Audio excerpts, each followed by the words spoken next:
Good morning, I'm also Parker with the Guyton Police Department. Any reason you ran that stop sign right there? What stop sign? The one right there at Parker's. One that I sat there for like 5 minutes waiting for traffic after it? Your driver's license. I do. Right. Mind getting it? Yeah, that's fine. Oh, shoot. I need a debit card, huh? I don't want that. Just give me a second, okay? Yeah, no problem. All right, here you go, Mr. Harville. Please be more careful at the stop signs, okay? I got you. Hey, man. You know I got a dash cam, right? That's fine. Okay. It's a stop sign right there, and you have a dash cam. I'm going to show you running the stop sign. Okay. Okay. Have a good day. You too. In this incident, a driver named Andy Harville is pulled over by a police officer named Marcus Parker. The officer falsely accuses Harville of not fully stopping at a stop sign. Harville informs the officer that the entire incident is being recorded on his dash cam. Despite being informed about the recording, the officer continues to make false accusations and insists that Harville did not come to a complete stop. However, the dash cam footage later proves the officer wrong. It clearly shows that Harville did stop for about a minute at the stop sign and was driving safely. It is revealed that Officer Marcus Parker has a history of misconduct. He had previously been put on administrative leave from a different police department for driving under the influence. He had driven home in his patrol car after consuming multiple drinks at a local restaurant while off duty.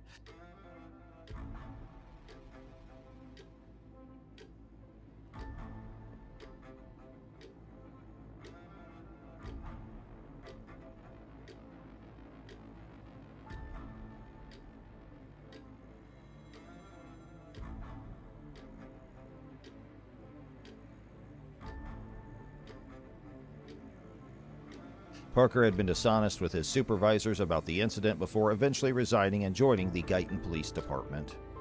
The Guyton Police Department itself has concerning issues. They lack important policies regarding the use of body and dash cams, as well as protocols for the use of force, excessive force arrests, and interactions with the public. The absence of these policies undermines citizen protection and fails to provide clear guidelines for police officers.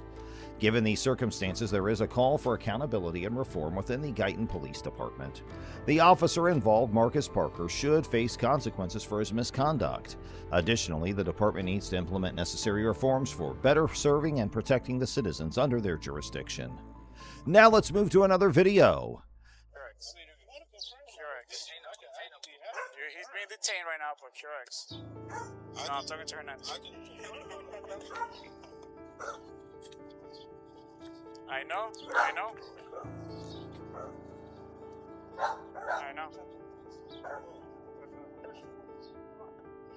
Checking for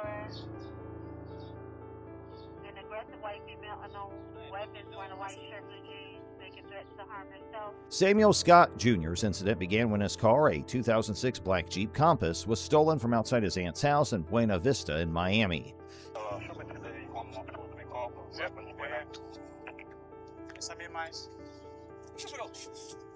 ¿Pero qué? ¿Tú eres un sargento? Ok, yo tengo a mi sargento. All right? Okay? After the theft, Scott immediately called the Miami Police Department to report the incident and seek assistance in recovering a stolen vehicle. However, instead of receiving help, Scott found himself wrongfully detained and arrested by the same officers he had called. Despite being a victim of a crime, the police officers believe Scott was the perpetrator based on a description that matched his appearance. Scott, who is a black man, was wearing a dark-colored shirt over a white undershirt at the time. In a body camera footage obtained by the media, Scott can be seen telling the officers that the description of the person who took off in his car was similar to his own, but he insisted that they had the wrong person. I went over there to see the kids and everything. My kids are... Where are your kids? I was with them. Where are They were over there at what's the name? They were over at my cousin's house. So, When? huh? When? What? I've been over there since, 11 to what? I want to say it 11 was to 5:30, 6 o'clock. I actually walked back over here. You have two IDs? Yeah. That's not good. Well, one is an ID and one is a driver's license. Okay. Right. Scott questioned why he would call the police if he had stolen his own car, and expressed his concern for his children who were left unattended while he's being questioned. You know what's up, okay? Okay. You want to buy cigarette bars? I really don't know Bigger space. what I did. I really don't care, but... Alright, listen. I'm gonna read you your rights real quick. Alright? I'm telling you guys got the wrong. I can confirm where I was and I can even confirm my activities. I recently logged off for the weekend at my job. Okay. At what time? Roughly before I came over here, before I called you guys. But I'm telling you, you guys got the wrong guy. Okay. The description of the guy that took off from your car is just like yours.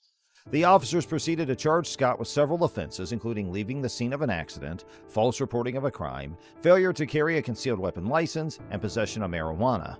However, these charges were later dropped by the Miami-Dade State Attorney's Office in November 2021, indicating that there was insufficient evidence to pursue the case against Scott.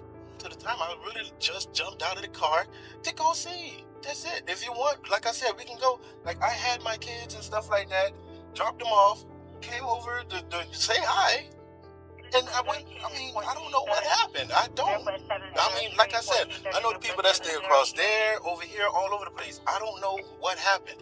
My car somebody jumped in, drove off. And I'm sorry, but I'm telling you, I didn't do it. I mean, literally, I mean, why would I call the police? I mean, I called because my car is stolen. I mean, how me and my kids are going to get home? My pillow, my work ID, my work stuff, all of that stuff is in there. Why would I? That's why I'm like, why am I in handcuffs? If I'm calling them and I'm... All right, just give me a second. You never been arrested before? No. Sure about that? Yeah. Never been arrested. Ex-military.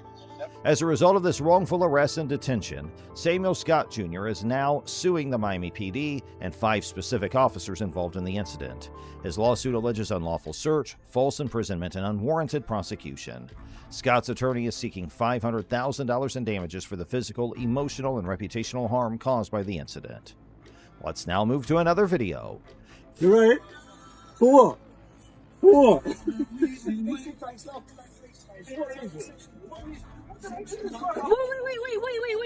he didn't do anything! Then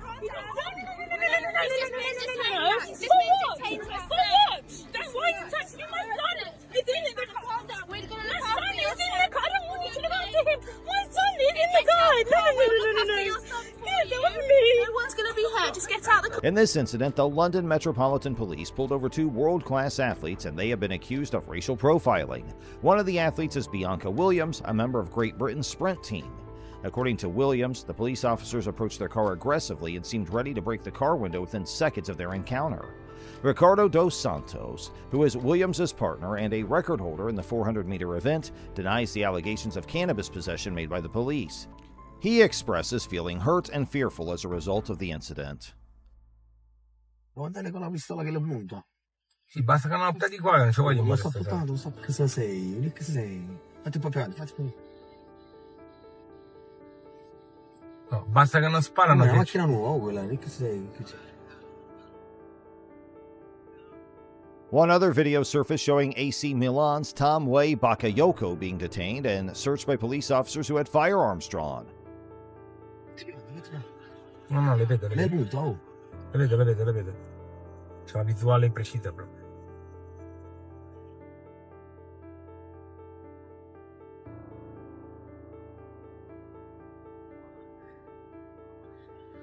Ah, pensavano che fosse loro, che fosse... However, Bakayoko was released after the officers recognized him as a famous footballer.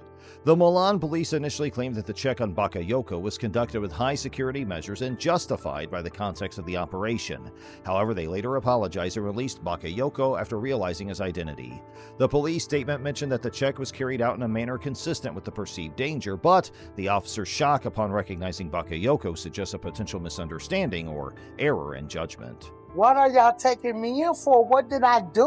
Operating a vehicle while under the influence of alcohol or drugs or other controlled substances. No. A belligerently intoxicated woman is arrested in Ohio after crashing a vehicle while transporting a patient with special needs.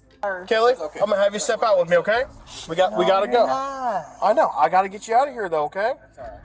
I know you're not gonna do that. No. Yeah. Kelly, we're not laying back down. All this before she blatantly Kelly Barton, then 48 years old, was put in a dangerous position by a series of strange happenings. She was on the clock and transporting a patient with special needs when the accident occurred. Kelly slammed into a lamppost while driving. Kelly's untidy and shaky appearance was immediately noticeable to the responding police officers. I don't know what this is. She shredded the back of that.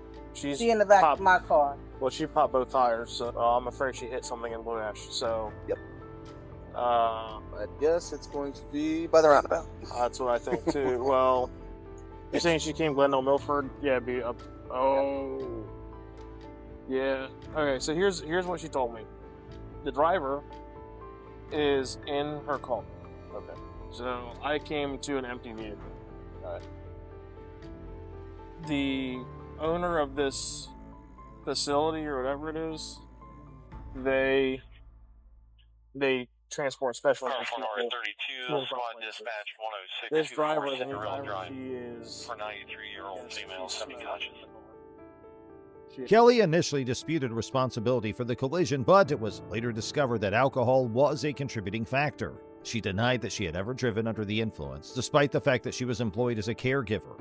However, video surveillance from a neighboring gas station positively identified her as the driver. As a result, she was accused of driving under the influence while transporting the sick patient, and she also faced charges of ignoring her duty. Your driver is someone that stays at a shelter? Huh? Your driver is somebody who stays at a shelter? My coworker. She's a coworker. Okay. But I'm the driver. That's my car. She in the back No, I'm talking about this one. This one, yeah, she stays in she the stays shelter. at a shelter. She just got the job. Yeah, she just got We're hired. trying to figure out a way. If we got to get her home, we got to figure out I'll get her. I'll a safe take her. place to... Yeah, she's at the shelter. I know. So here's the situation. It's a unique one. Parkway 31, okay. This car belongs to a special needs driver service. They drive special needs people around two different places. The driver is heavily intoxicated. We're going to go see what she hit in Blue Ash, but the gentleman that was being driven said she hit a pole. The car's on only one wheel.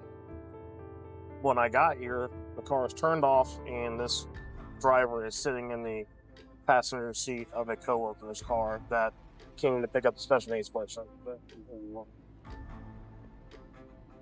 So, can we even go the OGI route? Nobody saw her driving. Lady picked her up, said my boss told me to come down here, and... Kelly's behavior took a sudden and unwelcome turn as paramedics arrived to examine her. She started making sexual statements about the responding officers that shocked everyone. Multiple tests conducted by the police confirmed that Kelly's blood alcohol content was far higher than the permissible level. Yeah, let's go ahead and just get this roll squad. Hey, Kelly. Yes, sir. Can I have you step out here with me real quick? I'll help you out. I know. Here we go. Give me your hand, and I'm gonna help you out. Trying. I know you're trying, but I need you to work with me, okay? So this nice lady can give you a ride home, okay? So go ahead and step out for me, all right? Officers worked for several minutes to convince Barton to step out of the vehicle. Kelly, I know you're tired. Here, hold my hand, and I'm gonna get you out, okay? So I need you to come out with me, all right? Because we're gonna work together, okay? Listen to my partner, please. Yeah, come on, Kelly. Please. I'm gonna get you these shoes, all right? Kelly, go ahead. Kelly, knowing that her arrest was likely, persisted in her bold behavior, fighting off the cops as they tried to place her in the police car. At the end of the day, she was arrested for drunk driving. Kelly's arrest antics left a confusing tale in her trail, and if anyone thought she was brazen before, they were shocked by what they saw. Here, 18-year-old Skylar Floss gained notoriety after releasing a video in which she claimed to have fooled a police officer during a DUI stop. I got out of a DUI and got let off with a warning. She bragged that she had avoided a DUI charge by using her wit and charm, and that the police officer had even asked her out. A different picture emerged, however, after Deputy Stallman of the Jefferson County Sheriff's Office revealed body cam footage. I blew a 3.8 and he let me off with a f***ing warning and gave me his number and said we should meet for coffee or lunch. He was hot, so I'm getting lunch with him tomorrow. Skylar was pulled over by Deputy Stallman for weaving on the road, and Stallman voiced his fear that Skylar might be impaired by alcohol. He asked how she was doing and gave her a card with the department's information on it, rather than his personal number. I'm in the Jefferson County Sheriff's Office. I pulled you over because you were weaving a little bit back there. Where are you coming from? I was coming from my friend's house. I actually just got dumped. Okay. So I was like crying and like I'm really upset. Okay. Were you on your phone and stuff too? I was trying to call him to get a hold of him because my heart hurts. Okay. Well, I'm just concerned that you were weaving because of alcohol, but if you're on your phone, have you been drinking or anything tonight? No? Okay. Despite her protest, the officer acted professionally by issuing simply a warning for her own protection. Skylar's video not only showed her bragging about taking advantage of the cops' good nature, but also showed her making up a story about how she blew an astounding 3.8 on a breathalyzer, which could have killed her. As a matter of fact, she was never put through any sort of examination. Skylar's irresponsible behavior at a party before the event was revealed by new evidence. Sounds like you're having a rough night, so I'm not going to add to that by writing you a ticket or anything, okay? So I'm just going to give you a warning. It's not a big deal. I just want to make sure you're okay. You were weaving a little bit, and I just want to make sure you're okay to operate the motor vehicle, and I believe you are. So my information's right here on the front. The reason I stopped you here is on the back. Wherever you're headed, get there safely, and I'm sorry you're having a bad night. Yeah, I'm just really Okay. sorry.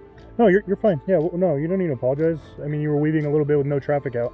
I just want to make sure you're okay, that's all. Skylar eventually confirmed her irresponsible behavior and her fabrication of stories for online attention. Neither she nor Deputy Stallman, who had behaved professionally throughout the incident, faced any legal consequences.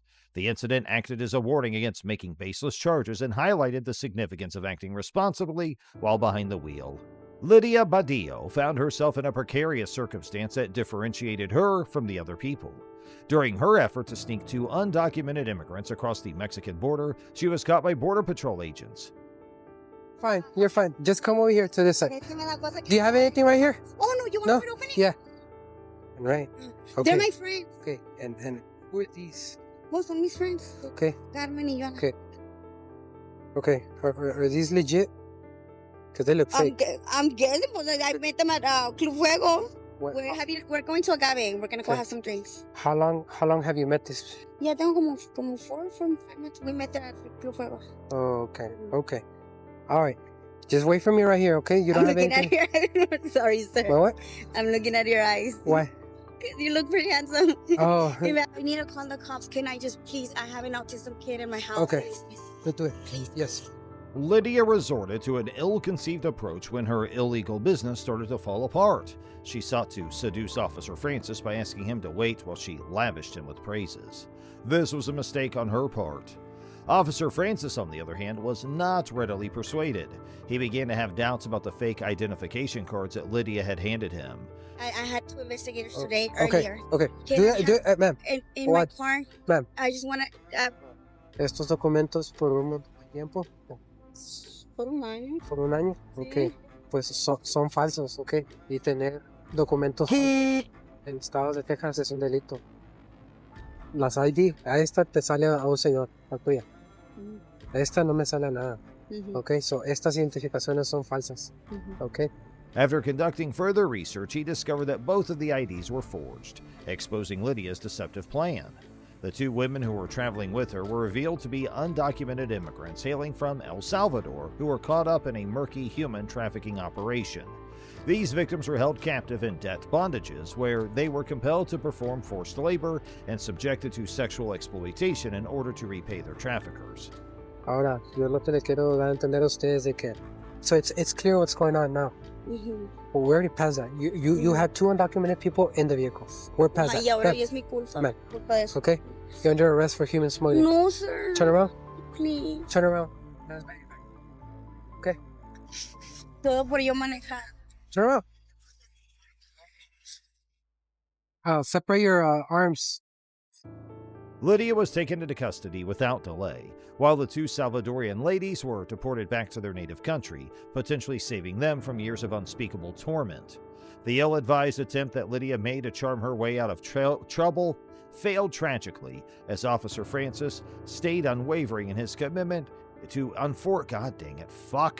The ill-advised attempt that Lydia made to charm her way out of trouble failed tragically, as Officer Francis stayed unwavering in his commitment to enforcing the law and protecting people who are susceptible to being exploited. Balance? I do have an autoimmune disease called Behçet syndrome. Okay. Yes. Behçet syndrome? Behçet syndrome. The last time I was diagnosed, I was about the 3rd person in New Mexico to have it. Okay. It's very similar to lupus. Okay. All right. I'm going to have you try these tests as best you can, and we'll go from there, okay? Yes, sir. Do you feel comfortable walking in those shoes? Yep. Does your autoimmune disease or whatever it is, does it affect your ability to walk and balance? At times, I do get lesions inside of my intestines. I did go to the doctor last week for a lesion that I had. Okay, and did they give you something for it? Do you think it's better? They haven't done anything? The unexpected meeting between Brooke Teague and a police officer took a fascinating turn that worked out well for her. She was initially stopped because of her irregular driving, which raised concerns about possible intoxication or a need for assistance. When Officer Smith pulled Brooke over, she greeted him cheerfully. Twist your eyes, do you understand? Yes, sir. Try to hold your head still, please. Keep watching it. I need you to look I'm at watching. it. 1, 2, 3. My balance is very bad. 4, 5, 6. Good. 7, 8, 9. Pattern. E, F, G, H, I, J, K, L, M, N, O, P, Q. Okay, do you know your numbers? Yes, sir. Can you count backwards for me? Start at 47 and end at 32, please. 47 to 32? Yes. 47, 46, 45, 40. Okay, just do a 47 and stop me me at 46. The breast test is by willingness. Okay. Go ahead and turn around for me. I'll read you the implied consent, and you can decide for yourself. You're not going to... Brooke claimed multiple times that she had only had one beer and that she had just gotten off the phone with her baby's father, Zachary. Brooke had obviously had more than one drink, but her relationship with the police officer only improved as time went on. Go to your left. You are under arrest for driving under the influence of an intoxicating liquor or drug.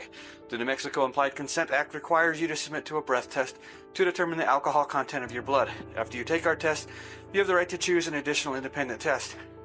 If you choose to take this additional independent test, you have the right to a reasonable opportunity to arrange for a physician, a licensed nurse or a laboratory technician or technologist who is employed by a hospital or physician of your own choice to perform an additional chemical test. The cost of this additional test will be paid for by the law enforcement agency, the Albuquerque Police Department. Do you agree to take our test? It will be a breath test. Constant breath. Blow constantly, hard and constantly till the machine stops making noise. Go ahead. Blow, blow, blow, blow, blow, blow, blow, blow, blow, blow, blow, blow, blow. Try it again.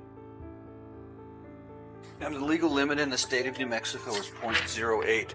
Your first breath score was a 0.16, and your second was a 0.16. You're over 2 times. You're at 2 times the legal limit. It's a little bit more than one shot. Okay. 0.08 is the 0.08 is the legal limit.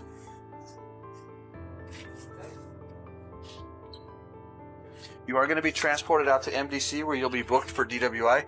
You're also going to be booked for failed to maintain a traffic lane, failed to obey a traffic control device, and for not having your proof. Brooke failed the sobriety test administered by Officer Smith, resulting in her arrest for DUI despite her laughter and smiles during the test. The officer remained serious throughout their conversation. Of insurance in the vehicle. Do you have any questions for me? Do I gotta make a phone call? You'll be able to make a phone call once you get processed, booked, photographed, fingerprinted. Okay, turn around for me. Hands back behind your back. How long? About like a year or 2 ago. No, how long did you fight though? Oh, I fought for 11. Did you ever have your nose broken? Yes. 11 years. My mom put me in to stand up for myself from bullying. Do you want to talk to your mom? Do you want to tell her you got arrested? Yes.